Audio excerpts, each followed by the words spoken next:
আসসালামু আলাইকুম। আমি এখন বানাবো খুবই মজার একটা জিনিস, এটা শশার একটা কোরিয়ান সালাদ। এর আগে আপনাদের চাইনিজটা দেখাইছি, চাইনিজের অনেক রকমের আছে, তার মধ্যে একটা দেখাইছি। এটা কোরিয়ান সালাদ, এটাকে সাইড ডিশও বলে ওরা। এটার নাম হচ্ছে ওইমুচিন। তৈরি করা খুব সহজ, খাইতে দারুণ মজা।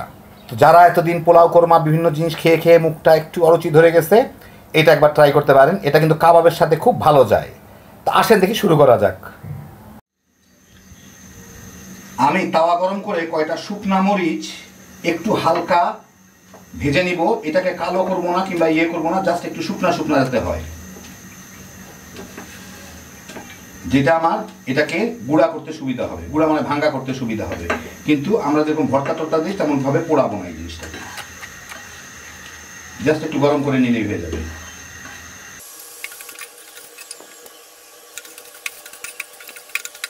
হয়ে গেল, আমি এগুলোকে উঠাই নেই। খেয়াল রাখতে হবে যাতে পুড়ে না যায়। একটু বাদামি বাদামি হলে ক্ষতি নাই, কিন্তু একদম পোড়ানো যাবে না। এখন এই তাওয়াতেই আমি 2 চা চামচ সাদা তিল এটাকে একটু ভেজে নিব, হালকা একটু বাদামি করে। এই কয়েক সেকেন্ড লাগে। চুলাটা বন্ধ করে দিই, যা গরম আছে তার মধ্যে হয়ে যাবে। দেখেন কয়েক সেকেন্ডের মধ্যে এটা বাদামি হয়ে গেল।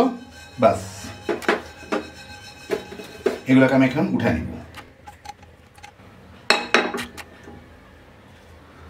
তো ভাজা মরিচগুলাকে একটু ঠান্ডা করে আমি এরকম একটা গ্রাইন্ডারের ইয়ের মধ্যে নিয়ে নিছি। এটাকে দিয়ে একটু এটাকে ভেঙে ভেঙে গুঁড়া করে নিব।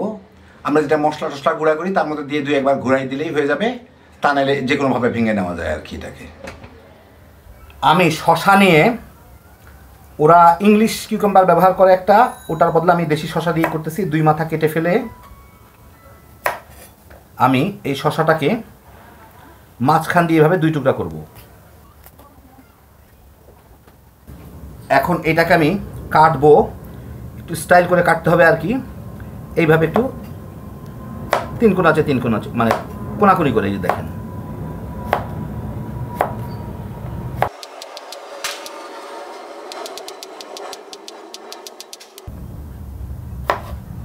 বাস হয়ে গেল কাটা। এইভাবে আমি শশা কেটে নিব। এখন আমার পেঁয়াজ কাটতে হবে। আমি এখানে অর্ধেকটা পেঁয়াজ নিয়ে নিছি। এটা শেষের অংশটুকু এইভাবে ফেলে ছিলে নিছি, তারপরে এইটুকু ফেলে এটাকে আমি পাতলা পাতলা করে কেটে নিব।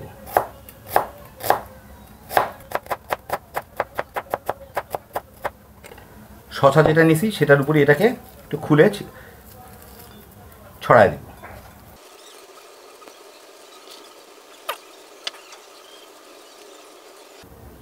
বাকি অর্ধেকটা আমি এভাবে করে নিব।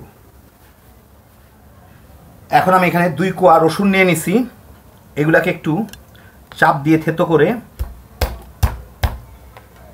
এখন এগুলো কুচি কুচি করে কেটে নিতে হবে।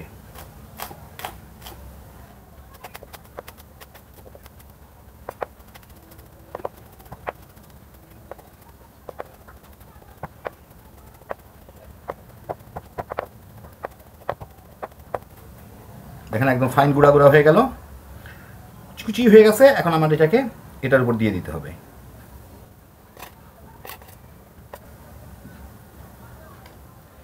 এর সাথে লাগে হচ্ছে পেঁয়াজ পাতা। তো কেউ দিলে দিতে পারেন, না দিলে না দিতে পারেন। তা আমি খুঁজে দেখলাম আমার ফ্রিজের চিপায় চাপা একটু পড়ে আছে। এই যে এইগুলি পেঁয়াজের কলি পাতা যেগুলো হোক আমি দিচ্ছি। আপনারা দিলে দিবেন, না দিলে না দিবেন। না দিলেও এমন আহামরি কোনো কিছু ক্ষতি হবে না। তো এইগুলোকেও একদম কুচি কুচি করে কেটে নিতে হবে এইভাবে। আর কেউ যদি পেঁয়াজ পাতা কিনতে চান, এই কলিগুলা গুলশান 1 নম্বর ডিসিসি মার্কেটে কাঁচা বাজারে সারা বছর পাওয়া যায়।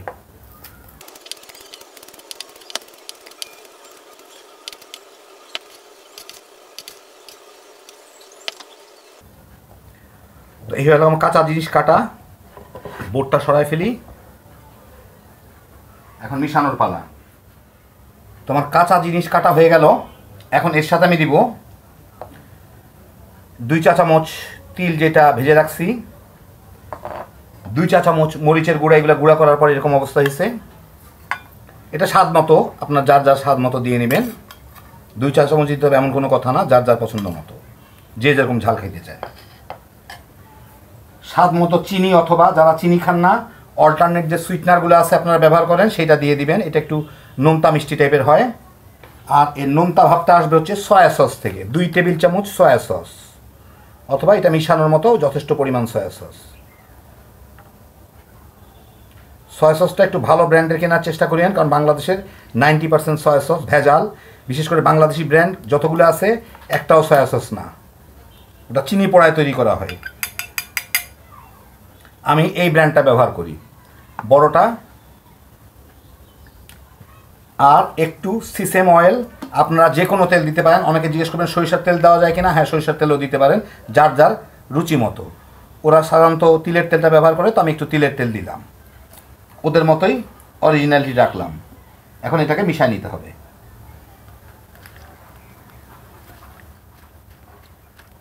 একটু ভালো মতো মিশাইতে হবে, চিনিটা যাতে দানা দানা চিনি এটা যাতে গলে যায়।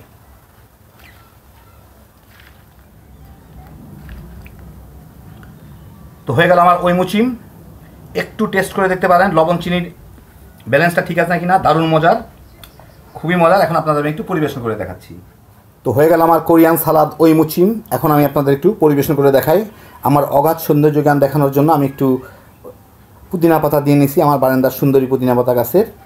আর 2 পিস টমেটো দিয়ে নিছি, যদি এটা বিন্দুমাত্র দরকার নাই, টমেটো ফমেটোর সাথে যায় না, না গেলে কী হয়েছে।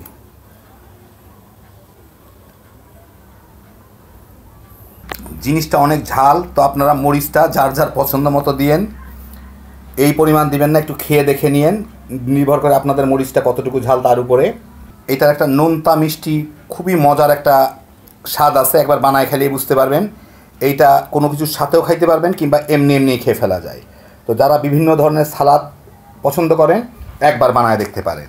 তবে আমার মনে হয় এটা কাবাব কিংবা এই ধরনের জিনিসের সাথে খুব সুন্দর ম্যাচ করবে, কারণ হচ্ছে পেঁয়াজ, শসা আর একটু নোনতা মিষ্টি আর ঝাল, একদম পারফেক্ট একটা জিনিস হবে। তো দেখেন কত সহজে তৈরি করে ফেলতে পারেন। হ্যাপি জোশের একটা আইটেম, এখন বানাইবেন আর তামা তামা করে খায় ফেলাইতে পারবেন।